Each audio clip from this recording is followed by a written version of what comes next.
નખત્રાણાના મથલ ગામે રહેતા 25 વર્ષીય યુવાને એસિડ પી લેતા મોત નીપજ્યું।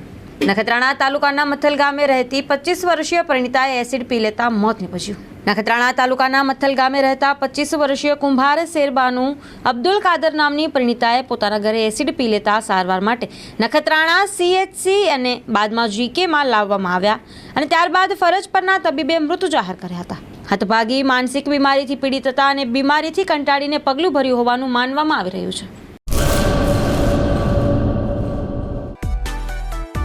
માં motor driving, safe and sure driving. Driving એ શોખ સાથે આપની મોટી જવાબદારી પણ છે। અમારા ઇન્સ્ટ્રક્ટર દ્વારા સચોટ અને સરળ માર્ગદર્શન। આપની રોજની તાલીમની માહિતી મેળવીને શું અધુરાશ છે એના ઉપર પૂરું ફોકસ કરાય છે।